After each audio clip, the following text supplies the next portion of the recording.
អ៊ុយក្រែនគឺជាប្រទេសដែលពោពេញទៅដោយនារីស្រស់ស្អាតសម្បូរទៅដោយធនធានរ៉ែនិងធ្លាប់ជាប្រទេសដែលមានឧស្សាហកម្មដ៏រុងរឿងដែលតែងតែទាក់ទាញចំណាប់អារម្មណ៍ពិភពលោកជាមួយនឹងភាពទាក់ទាញដ៏ពិសេសរបស់ខ្លួនពីនារីរាងខ្ពស់ស្រឡះនៅតាមដងផ្លូវរហូតដល់រតនសម្បត្តិដែលកប់នៅក្រោមដីនិងពីយានអវកាសដែលធ្លាប់ហោះហើរលើមេឃគ្រប់ជ្រុងទាំងអស់នៃអ៊ុយក្រែនគឺពោពេញទៅដោយរឿងរ៉ាវនិងរឿងព្រេងនិទានមួយប្រជាសាស្ត្រនិងនារីអ៊ុយក្រែនអត្រា gender អ៊ុយក្រែនមានចំនួនស្ត្រីច្រើនជាងបុរសយោងតាមទិន្នន័យឆ្នាំ2023ស្ត្រីមានអត្រា 53.7% នៃប្រជាជនសរុបរូបរាងនិងសម្រស់នារីអ៊ុយក្រែនមានកម្ពស់មធ្យម 166.4 សង់ទីម៉ែត្រជាប់ចំណាត់ថ្នាក់ទី 9 នៅអឺរ៉ុបប្រមាណ 30% នៃនារីអ៊ុយក្រែនមានសក់ពណ៌មាសជាពិសេសនៅតំបន់ភាគខាងជើងលក្ខណៈកូនកាត់មានច្រើនជាពិសេសនៅតំបន់ភាគខាងកើតផលប៉ះពាល់នៃសង្គ្រាមយោងតាមអង្គការសហប្រជាជាតិឆ្នាំ2023ទាហានប្រហែល 70,000 នាក់បានស្លាប់ក្នុងជម្លោះទន្ទឹមនឹងនេះជនភៀសខ្លួនជាង 6.5 លាននាក់បានចាកចេញពីប្រទេស 85% ជាស្ត្រីនិងកុមារដែលធ្វើឲ្យអត្រា gender ក្នុងស្រុកបច្ចុប្បន្នមានតុល្យភាពជាងមុនគួរកត់សម្គាល់ថាអត្រានៃការរៀបការជាមួយជនបរទេសរបស់ស្ត្រីអ៊ុយក្រែនមានកម្រិតទាបត្រឹមតែ 0.3% ប៉ុណ្ណោះ 2. ធនធានធម្មជាតិនិងដីកសិកម្មអ៊ុយក្រែនជាប្រទេសមហាអំណាចខាងធនធានរ៉ែដែលមានរ៉ែជាង72ប្រភេទនិងមានផ្ទៃដីកសិកម្មដ៏មានជីជាតិទិន្នន័យធនធានរ៉ែសំខាន់ៗប្រភេទរ៉ែ mineral បរិមាណទុនបម្រុង reserves ចំណាត់ថ្នាក់ rankings National Fairness Index រ៉ែដែក 27.5 ពាន់លានតោនទី 6 លើពិភពលោករ៉ែ manganese 2.3 ពាន់លានតោនទី 1 លើពិភពលោក 34%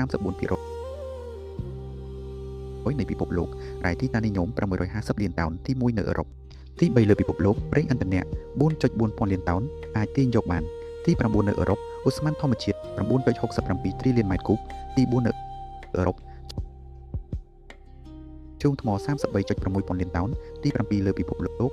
95% នៅតំបន់ Donbas ថាមពលនុយក្លេអ៊ែររោងចក្រថាមពលនុយក្លេអ៊ែរ Zaporizhzhia គឺជារោងចក្រធំបំផុតនៅអឺរ៉ុបដែលផ្គត់ផ្គង់ 40% នៃថាមពលនុយក្លេអ៊ែររបស់ប្រទេសអ៊ុយក្រែនធនធានដីខ្មៅ Black Soil មានផ្ទៃដី 32.5 លានហិកតាស្មើនឹង 53.8% នៃផ្ទៃដីប្រទេសនិងស្មើនឹង 7.19% នៃដីខ្មៅពិភពលោកទាំងមូលតែគួរឲ្យសោកស្ដាយសង្គ្រាមបានបំពុល 19% នៃដីដ៏មានជីជាតិនេះ 3. មក្សកម្មនឹងការនាំចេញស្បៀងអាហារអ៊ុយក្រែនត្រូវបានគេស្គាល់ថាជាទងរុកស្រូវរបស់អឺរ៉ុបនៅឆ្នាំ2023ទិន្នផលគ្រាប់ធញ្ញជាតិមានរហូតដល់ 74.9 លានតោនដែលអាចចិញ្ចឹមមនុស្សបាន 3.8 ពាន់លាននាក់អ៊ុយក្រែនគឺជាប្រទេសនាំចេញស្បៀងអាហារធំជាងគេទី 7 លើពិភពលោកចំណាត់ថ្នាក់នាំចេញកសិផល2023ផលិតផល product បរិមាណនាំចេញ export volume ចំណាត់ថ្នាក់ពិភពលោក global rank មួយនឹងពេញកុងប្រេងផ្កាឈូកគ្រាប់ 4.8 លានតោនទី 1 លើពិភពលោកពោត 14.8 លានតោនទី 5 លើពិភពលោកស្រូវសាលី 16.7 លានតោនទី 7 លើពិភពលោក 4 ឧស្សាហកម្មបច្ចេកវិទ្យានិងសេដ្ឋកិច្ចមូលដ្ឋានឧស្សាហកម្មទន់ភ្លន់អ៊ុយក្រែនធ្លាប់ជាកម្លាំងស្នូលនៃប្រព័ន្ធឧស្សាហកម្មសហភាពសូវៀតអាវុធល្បីៗដូចជារថក្រោះ T-54 យន្តហោះចម្បាំងស៊េរី MiG និងយន្តហោះដឹកជញ្ជូនធំបំផុតលើលោកអាន Puma T-35 ពីលោកទីអាមេរិកដែលអាចផ្ទុកបាន 250 តោនសុទ្ធតែត្រូវបានផលិតនៅទីនេះគួរឲ្យសោកស្ដាយ N 2025តែមួយគត់នៅលើលោកត្រូវបានបំផ្លាញដោយការវាយប្រហារនៅឆ្នាំ2022ឧស្សាហកម្ម IT ទំនើបវិស័យ IT កំពុងក្លាយជាក្បាលម៉ាស៊ីនសេដ្ឋកិច្ចថ្មីការនាំចេញសេវាកម្មផ្នែកទុន software ក្នុងឆ្នាំ2023មានទំហំ 7.4 ពាន់លានដុល្លារទី 5 លើលោកនិងមានអ្នកសរសេរកូដ programmer ចំនួន 28.5 ម៉ឺននាក់ទី 4 លើលោកស្ថានភាពសេដ្ឋកិច្ចផលិតផលក្នុងស្រុកសរុប GDP ឆ្នាំ2023មានប្រមាណ 160.2 ពាន់លានដុល្លារឯ GDP សម្រាប់មនុស្សម្នាក់មានប្រហែល 500ប្រទេសនេះមានគម្លាតសេដ្ឋកិច្ចធំដោយមហាសេដ្ឋី 1% ក្តោបក្តាប់ទ្រព្យសម្បត្តិជាតិ 28% សង្គ្រាមបានបណ្ដាលឲ្យខាតបង់សេដ្ឋកិច្ចដោយផ្ទាល់ប្រមាណ 152 ពាន់លានដុល្លារ 5. ភូមិសាស្ត្រនិងទីក្រុងសំខាន់ៗអ៊ុយក្រែនមានទីតាំងនៅអឺរ៉ុបខាងកើតមានផ្ទៃដីជាង 60.37 ម៉ឺនគីឡូម៉ែត្រការ៉េធំទី 2 នៅអឺរ៉ុបបន្ទាប់ពីរុស្ស៊ីនិងមានប្រជាជនប្រមាណ 37.7 លាននាក់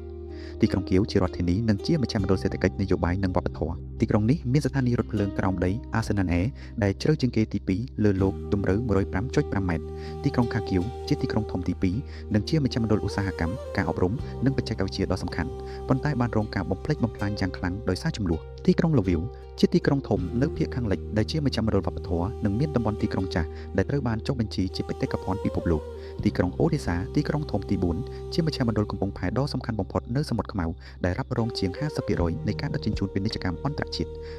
ប្រវត្តិសាស្ត្រសង្ខេបសតវត្សទី 913 ការលេចឡើងនៃអាណាចក្រគីវរុសជាប្រទេសសក្កភូមិដំបូងគេនៅអឺរ៉ុបខាងកើតមុនពេលរងការឈ្លានពានពីចក្រភពម៉ុងហ្គោលឆ្នាំ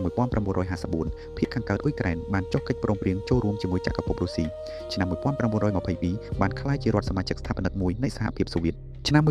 1991 ទទួលបានឯករាជ្យជាផ្លូវការបន្ទាប់ពីការដួលរលំនៃសហភាពសូវៀតដោយចាប់ផ្ដើមធ្វើកំណែទម្រង់ដើម្បីសមាហរណកម្មជាមួយអឺរ៉ុប ឆ្នាំ2014ដល់បច្ចុប្បន្នចំនួនបានផ្ទុះឡើងនៅភាគខាងកើតដែលជះឥទ្ធិពលយ៉ាងខ្លាំងដល់ស្ថិរភាពនិងសេដ្ឋកិច្ចយោងតាមការវិតម្លៃការកសាងប្រទេសឡើងវិញក្នុងរយៈពេល10ឆ្នាំខាងមុខនឹងត្រូវការថវិកាប្រមាណ486,000 លានដុល្លារអនាគតរបស់អ៊ុយក្រែនមិនត្រឹមតែទាក់ទងនឹងការរស់រានមានជីវិតរបស់ប្រទេសនេះប៉ុណ្ណោះទេប៉ុន្តែវាក៏ជះឥទ្ធិពលយ៉ាងខ្លាំងដល់ទម្រង់នយោបាយនិងប្រវត្តិសាស្ត្ររបស់អឺរ៉ុបនិងពិភពលោកទាំងមូលផងដែរ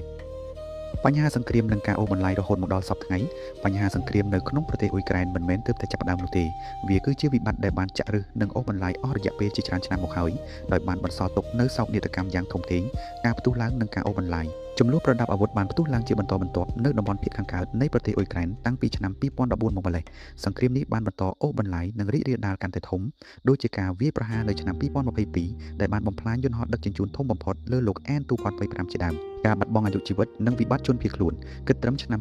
2023យោងតាមទិន្នន័យរបស់អង្គការសហប្រជាជាតិទាហានអ៊ុយក្រែនប្រមាណ70,000នាក់បានបាត់បង់ជីវិតទន្ទឹមនឹងនេះសង្គ្រាមបានបង្ខំឲ្យប្រជាជនជាង 6.5 លាននាក់ភៀសខ្លួនចេញពីប្រទេសក្នុងនោះ 85% ជាស្ត្រីនិងកុមារវិបត្តិប្រជាសាស្ត្រនិងកម្លាំងពលកម្មដោយសារការស្លាប់និងការភៀសខ្លួនចំនួនប្រជាជនអ៊ុយក្រែនបានធ្លាក់ចុះយ៉ាងគំហុកពី52លាននាក់មកនៅត្រឹមក្រោម40លាននាក់ដែលធ្វើឲ្យប្រទេសនេះប្រឈមមុខនឹងបញ្ហាកង្វះខាតកម្លាំងពលកម្មយ៉ាងធ្ងន់ធ្ងរបំផុតការបំផ្លិចបំផ្លាញទីក្រុងសំខាន់ៗទីក្រុងធំៗនិងសំខាន់ៗខាងសេដ្ឋកិច្ចដូចជាទីក្រុងកាគៀវត្រូវបានក្លាយជាគោលដៅវាយប្រហារយ៉ាងធ្ងន់ធ្ងរដែលធ្វើឲ្យហេដ្ឋារចនាសម្ព័ន្ធខ្ទេចខ្ទាំរីឯទីក្រុងកំពង់ផែអូដេសាក៏បានក្លាយជាទីតាំងប្រយុទ្ធប្រទាញប្រទង់គ្នាយ៉ាងក្តៅគគុកផងដែរ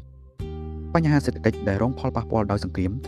មិនត្រឹមតែបំផ្លាញអាយុជីវិតប៉ុណ្ណោះទេតែវាបានផ្ដល់ការវាយប្រហារយ៉ាងសាហាវនិងបំផ្លិចបំផ្លាញដល់សេដ្ឋកិច្ចជាតិរបស់អ៊ុយក្រែនស្ទើរតែទាំងស្រុងការខាតបង់សេដ្ឋកិច្ចផ្ទាល់និងបំណុលសង្គ្រាមបានបណ្ដាលឲ្យមានការខាតបង់សេដ្ឋកិច្ចដោយផ្ទាល់ក្នុងទំហំទឹកប្រាក់ប្រមាណ152,000 លានដុល្លារទន្ទឹមនឹងនេះអនុភាពសារពើពន្ធរបស់រដ្ឋបានកើនឡើងយ៉ាងគំហុកដល់ 27% នៃ GDP ការធ្លាក់ចុះនៃវិស័យកសិកម្មនិងការនាំចេញក្នុងនាមជាជំរុកស្រូវរបស់អឺរ៉ុបការនាំចេញកសិផលរបស់អ៊ុយក្រែនបានធ្លាក់ចុះយ៉ាងខ្លាំងអ្វីដែលកាន់តែគួរឲ្យព្រួយបារម្ភនោះគឺ 19% នៃដីខ្មៅ Black Soil ដ៏មានជីជាតិបំផុតរបស់ប្រទេសត្រូវបានបំពុលដោយសារគ្រាប់រំសេវនិងសំណល់សង្គ្រាមវិបត្តិថាមពលការបំផ្លិចបំផ្លាញហេដ្ឋារចនាសម្ព័ន្ធបានធ្វើឲ្យប្រទេសដែលធ្លាប់មានថាមពលនុយក្លេអ៊ែរដ៏ធំមួយនេះធ្លាក់ចុះរហូតដល់ថ្នាក់ត្រូវពឹងផ្អែកលើការនាំចូលអគ្គិសនីពីប្រទេសស្លូវ៉ាគីដើម្បីដោះស្រាយតម្រូវការក្នុងស្រុកបន្ទុកដ៏ធំនៃការកសាងប្រទេសឡើងវិញយោងតាមការវិតម្លៃរួមគ្នារវាងធនាគារពិភពលោក World Bank សហភាពអឺរ៉ុបនិងរដ្ឋាភិបាលអ៊ុយក្រែននៅឆ្នាំ2023ការកសាងប្រទេសនិងស្ដារសេដ្ឋកិច្ចឡើងវិញសម្រាប់រយៈពេល10ឆ្នាំខាងមុខគឺត្រូវការទំហំទឹកប្រាក់ដ៏មហាសាលរហូតដល់ទៅ486,000 លានដុល្លារអាមេរិកវីដេអូនេះក៏មានគោលបំណងជំរុញឲ្យមានការគិតពិចារណាអំពីអនាគតរបស់អ៊ុយក្រែនថាតើនឹងវិវត្តទៅជាយ៉ាងណាដោយបានគូបញ្ជាក់ថាជោគវាសនារបស់អ៊ុយក្រែនមិនត្រឹមតែប៉ះពាល់ដល់ការរស់រានរបស់ប្រទេសខ្លួនឯងប៉ុណ្ណោះទេតែវាក៏មានឥទ្ធិពលយ៉ាងជ្រាលជ្រៅដល់អឺរ៉ុបទាំងមូលនិងនិន្នាការនយោបាយពិភពលោកផងដែរជាចុងក្រោយសូមអរគុណដល់ទស្សនិកជនពេញចិត្តនឹងមាតិកានៃវីដេអូនេះសូមកុំភ្លេចជួយចុច like និង subscribe ដើម្បីជាការគាំទ្ររួចលោកក៏បានលាគ្នានឹងសន្យាជួបគ្នានៅវីដេអូក្រោយ